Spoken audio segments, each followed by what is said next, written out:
ଉପସ୍ଥିତ ଯେଉଁମାନଙ୍କୁ ମଞ୍ଚକୁ ଡକାଯାଇଛି ଆମର ଅତିଥି ନନା, ମୁଁ ବି ତାଙ୍କୁ ବାବା କହିଲା ପରେ ମୁଁ ବି ତାଙ୍କୁ ପିଲାବେଳେ ଦେଖିଛି ସୁନ୍ଦର ପାଲା ପରିବେଷଣ କରନ୍ତି। ଆଉ ବାବା ମୁଁ ଛୋଟବେଳୁ ଦେଖିଛି, ମୁଁ ଏଇ ନିକଟ ଅରବିନ୍ଦ ସ୍କୁଲରେ ଛୋଟବେଳେ ପଢ଼ୁଥିଲି।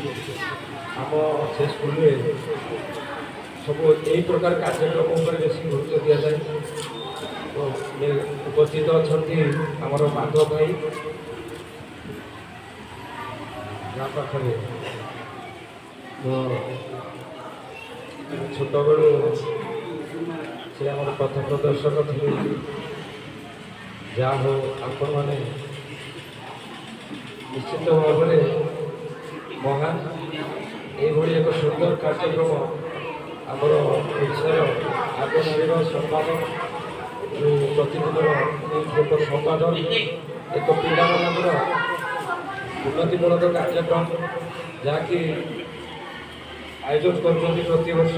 ସେଥିପାଇଁ ସମ୍ବାଦର ମୁଖ୍ୟ ଶ୍ରୀଯୁକ୍ତ ସୌମ୍ୟରଞ୍ଜନ ପଟ୍ଟନାୟକଙ୍କୁ ନିଶ୍ଚିତ ଭାବରେ ସମସ୍ତଙ୍କ ତରଫରୁ କୃତଜ୍ଞତା। ଏଇଭଳି କାର୍ଯ୍ୟକ୍ରମ ହେଲେ ନିଶ୍ଚିତ ଭାବରେ ପିଲାମାନଙ୍କର ଉନ୍ନତି ହେବ, ନୂତନ ନୂତନ ପ୍ରତିଭାମାନ ସୃଷ୍ଟି ହେବେ, ଯାହାକି ସମସ୍ତେ କହିଲେ କିଏ ଜିତିବ ସେଇଟା ବଡ଼ କଥା ନୁହେଁ। ଆମ ବିଶେଷ କରି ମୁଁ କହୁଛି ଆମ ସ୍କୁଲରେ ଏଠି ତ ବର୍ଷକୁ ଥରେ ହେଉଛି ଅରବିନ୍ଦ ସ୍କୁଲରେ ଆମେ ପ୍ରତି ମାସରେ କହିବାକୁ ଗଲେ ଏଇଭଳି କାର୍ଯ୍ୟକ୍ରମ କରୁ। ଯେତେବେଳେ ମୁଁ ଛୋଟ ଥିଲି ମୁଁ ଭଲ କିଛି ଆସେନି, ଗୀତ ଦୀପଦ ଗାଉଥିଲି। ଯେତେବେଳେ ମୋ ନାଁ ଡକା ହେବ ସବୁ ତାଳିରେ ପୁରା କ୍ୟାମ୍ପସ୍ ଫାଟିବ, କିନ୍ତୁ ଆଉ ଯେଉଁଦିନ ଯେଉଁ ପ୍ରତିଯୋଗିତା ଥିବ ମୁଁ ଆଉ ସ୍କୁଲକୁ ଆସିବି। ସେଠି ତା ପରଦିନ ଜବାବ ଦେବାକୁ ପଡ଼ିବ, ମିଛରେ ବାହାନା କରି ନାଇଁ ମୁଁ କରିନଥିଲି, ଥଣ୍ଡା ହେଇଥିଲା, ଜର ହେଇଥିଲା। କିନ୍ତୁ ସେତେବେଳର ଟାଇମ୍ ଆଉ ବର୍ତ୍ତମାନ ଟାଇମ୍ ଭିତରେ ବହୁତ ଫରକ। ବର୍ତ୍ତମାନ ପିଲାମାନଙ୍କୁ ବହୁତ ସ୍କୋପ୍ ଦିଆଯାଉଛି।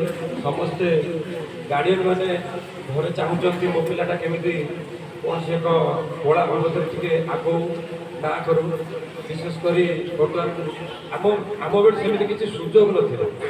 ବର୍ତ୍ତମାନ ଟିଭିରେ ହଉ ଅନୁଷ୍ଠାନ ମାଧ୍ୟମରେ ହଉ ସେମାନେ ସବୁ ନୂତନ ପ୍ରତିଭା ସୃଷ୍ଟି କରିବାକୁ ପ୍ରୟାସ କରୁଛନ୍ତି। ଆମ ବେଳେ ସେତେ